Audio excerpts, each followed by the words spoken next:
সোমবার জাতীয় প্রেস ক্লাবের একটি অনুষ্ঠানে যে বক্তব্যগুলো দিয়েছেন সেই বক্তব্যগুলো একটু খেয়াল করলে আমরা বাংলাদেশকে নিয়ে যে আন্তর্জাতিক রাজনীতি ভয়ঙ্কর আকারে চলছে তার একটি পার্ট সম্পর্কে মোটামুটি পরিষ্কার হয়ে যেতে পারি, অনেকখানি পরিষ্কার হতে পারি। তিনি সংস্কার বিষয়ে কথা বলেছেন, তিনি করিডোর ইস্যুতে কথা বলেছেন, তিনি জুলাই আন্দোলনের নিহতদের বিষয়ে জাতিসংঘের রিপোর্ট নিয়ে কথা বলেছেন।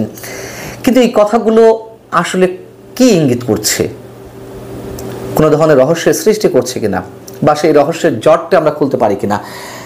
তিনি যা বলছেন আগে সেটা একটু শুনে নিই। তিনি বলছেন, রাজনৈতিক রূপান্তর বাংলাদেশকে গণতান্ত্রিক নির্বাচনের দিকে নিয়ে যাবে, তবে নির্বাচনের আগে সংস্কার কাজের জন্য অন্তর্বর্তী সরকারকে যথেষ্ট সময় দিতে হবে। মানবিক করিডোরের বিষয়ে তিনি তার বক্তব্য হচ্ছে এরকম যে উদ্বাস্তুরা যে দেশেই থাকুক না কেন আমরা তাদের সহায়তা করতে পারলে খুশি হব। যদি সীমান্তের ওপারে থাকে তবে তাদের সহায়তার জন্য আমাদের একটি চ্যানেল লাগবে।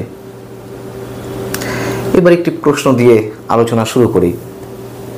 5 আগস্টের পরে ইউরোপীয় ইউনিয়নের কোনো ধরনের বিনিয়োগ আছে বাংলাদেশে? নেই, তাই না? বরঞ্চ কমছে। অথচ তারা সংস্কার চাইছে, তারা সংস্কারের জন্য সরকারকে যতটা সময় দেওয়ার প্রয়োজন সেটি দিতে চাইছে, পাশাপাশি করিডোরের প্রতি সমর্থন দিচ্ছে। করিডোরটি কে চাইছে? যুক্তরাষ্ট্র চাইছে। এবার আসুন, কেউ হয়তো বলতে পারেন যে ডক্টর ইউনূসের প্রভাব বেশি আন্তর্জাতিকভাবে বিভিন্ন ক্ষেত্রে, সেই দিক থেকে তার ক্যারিশমার বা যেই উদাহরণ দিই না কেন তার প্রতি তারা সমর্থন দিচ্ছে। আসলে বিষয়টি কি তাই? যদি ডক্টর মোহাম্মদ ইউনূসের ওই ধরনের ইনফ্লুয়েন্স কাজই করত, বিনিয়োগ আসতো। সবচেয়ে বড় উদাহরণ হচ্ছে IMF আন্তর্জাতিক মুদ্রা তহবিলের যে লোনের কিস্তি সেটা স্থগিত হতো না। সেই আশা তো আমরা একেবারে ছেড়েই দিয়েছি, সরকারের পক্ষ থেকেই ছেড়ে দেওয়া হয়েছে। বাংলাদেশ ব্যাংকের গভর্নর তিনি বলেছেন, আহসান ইস মনসুর সাহেব, যে IMF এর লোন ছাড়াই আমরা ভালো করছি, যথেষ্ট ভালো করব। যাই হোক, সেটা অন্য বিষয়। তাহলে ডক্টর মোহাম্মদ ইউনূসের প্রভাব যদি কাজ না করে, কোন জাদু বলে ইউরোপীয় ইউনিয়ন সরকারকে এই ধরনের সমর্থন দিতে চাইছে? বিষয়টি আর কিছু নয়। এটি বোঝার জন্য রকেট সায়েন্স পড়ার প্রয়োজন নেই বা তা অ্যাপ্লাই করার প্রয়োজন নেই। জাতিসংঘে এই মুহূর্তে যুক্তরাষ্ট্রের চেয়ে ইউরোপীয় ইউনিয়নের প্রভাব বেশি, আমরা তো জানি। আবার যুক্তরাষ্ট্র যেদিকে যায় ইউরোপীয় ইউনিয়ন সেদিকে যায়, তারও কারণ আছে। যুক্তরাষ্ট্রের বিশ্বব্যাপী সবচেয়ে বড় এজেন্ট, বড় মিত্র যুক্তরাজ্য। সেই যুক্তরাজ্য বা ইউকের যথেষ্ট প্রভাব ইউরোপীয় ইউনিয়নের প্রতি। সব কিছু মিলিয়ে যুক্তরাষ্ট্র যেদিকে যায় সেদিকে ইউরোপীয় ইউনিয়ন যায়। মাঝে মাঝে হুঙ্কার ছাড়ে, যেমন ট্যারিফ ইস্যুতে, শুল্ক আরোপের ইস্যুতে তারা বলল যে তারা পাল্টা ব্যবস্থা নেবে যুক্তরাষ্ট্রের বিরুদ্ধে। এগুলো সব বাণিজ্যিক স্বার্থ, আবার রসুনে গোড়া সব এক জায়গায়। করিডোর নিয়ে একটু বলি, ছোট্ট করে সমীকরণটা মিলিয়ে দিই। যুক্তরাষ্ট্র করিডোর চায়, মিয়ানমারকে নিয়ন্ত্রণে নেবে চীনের আধিপত্য থেকে। কার মুখ দিয়ে প্রথমে কথাটি বের করালো? জাতিসংঘের মহাসচিব অ্যান্টনিও গুতেরেস যখন বাংলাদেশ সফরে এলেন তখন তিনি কথা বললেন রোহিঙ্গাদের বা রোহিঙ্গা ক্যাম্প পরিদর্শনে গিয়ে। এবং সেই কথা এখন ইউরোপীয় ইউনিয়নের রাষ্ট্রদূতদের মুখ থেকেও বের হচ্ছে। সরকারকে তো কিছু দিতে হবে তাহলে, তাই না?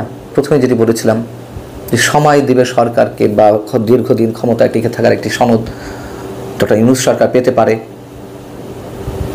অতএব সে ধরনের একটি নিশ্চয়তা ভিন্ন সুরে দেওয়ার চেষ্টা সংস্কার ইস্যুতে।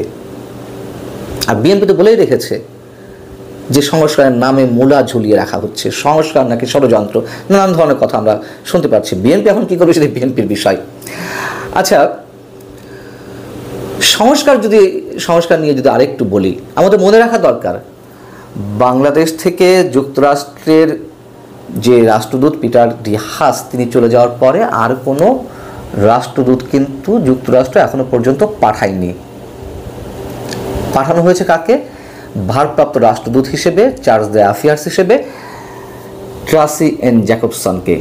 এবং যখন ট্রাসি এন জ্যাকবসনকে পাঠানো হয় তখন কিন্তু পররাষ্ট্র মন্ত্রণালয়ে চিঠি দিয়ে যুক্তরাষ্ট্র জানিয়ে দিয়েছিল যে মূলত বাংলাদেশের সংস্কার প্রক্রিয়া ও গণতান্ত্রিক উত্তরণে অন্তর্বর্তীকালীন দায়িত্ব পালনের জন্য তাকে ঢাকায় পাঠানো হচ্ছে সংস্কার ইস্যুতে।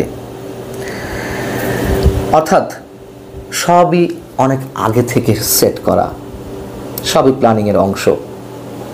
এবার জাতিসংঘের মানবাধিকার বিষয়ক হাই কমিশন যে রিপোর্টটি দিয়েছিল জুলাই আন্দোলনে কতজন নিহত হয়েছিলেন সে বিষয়ে মাইকেল মিলার ইউরোপীয় ইউনিয়নের রাষ্ট্রদূত বলছেন, আমরা জাতিসংঘের রিপোর্টকে সমর্থন করি, তাদের রিপোর্ট অত্যন্ত পরিষ্কার, সমর্থন না করার তো কোনো কারণ নেই। আগেই বলেছি যে জাতিসংঘের উপর যুক্তরাষ্ট্রের চেয়ে এই মুহূর্তে ইউরোপীয় ইউনিয়নের প্রভাব অনেক বেশি।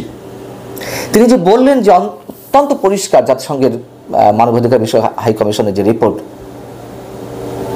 আমরা বলবো যথেষ্ট অস্পষ্ট।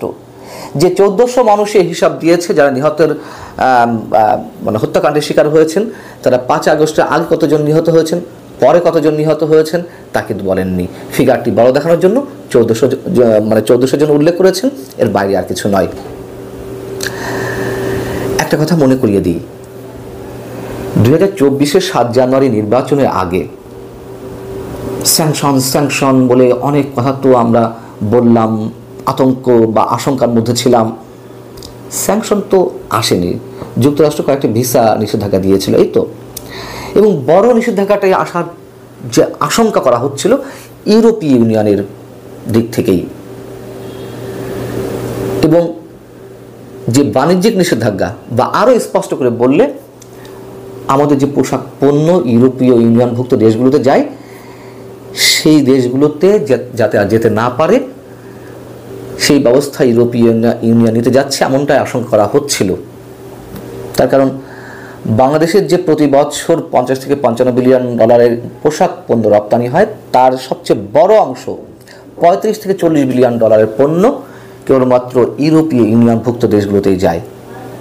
তারা কিন্তু শেষমেশ দেয়নি স্যাংশন। কেন? তারা আগে তাদের বাণিজ্যটাই বোঝে। তখন তো গণতন্ত্রের সবক দিচ্ছিল, সুষ্ঠু নির্বাচন চাই, যুক্তরাষ্ট্র যেভাবে সবক দিচ্ছিল, গলা ফাটাচ্ছিল, আমাদেরকে নসিহত করছিল ফ্রম দ্য বিগিনিং, অনেক আগে থেকে কিন্তু বলছি, আপনারা যারা আমার কথা নিয়মিত শোনেন, যে আমাদের বন্ধু, বাংলাদেশের বন্ধু বলতে আসলে কিন্তু কেউ নেই, সবাই যার যা স্বার্থ বুঝছে বা বোঝে। তো প্লট থেকে তারা নির্মাণ করেছিল, যুক্তরাষ্ট্র প্লটে নির্মাণ করেছিল 5 আগস্টের। এটি তো এখন ওপেন সিক্রেট।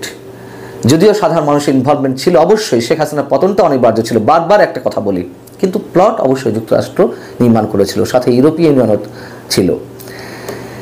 অতএব তাদের কাছে এসব গণতন্ত্রের সবক কেবলই কথার কথা, অথবা মানবাধিকার নিয়ে বা গণতন্ত্র নিয়ে যে কথাগুলো বলে তার আড়ালে তাদের ভিন্ন উদ্দেশ্য থাকে।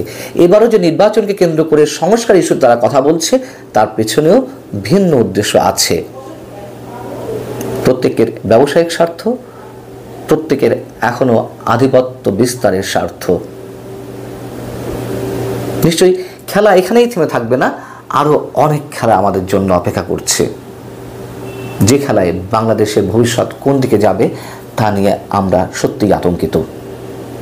আল্লাহ হাফেজ, ভালো থাকুন।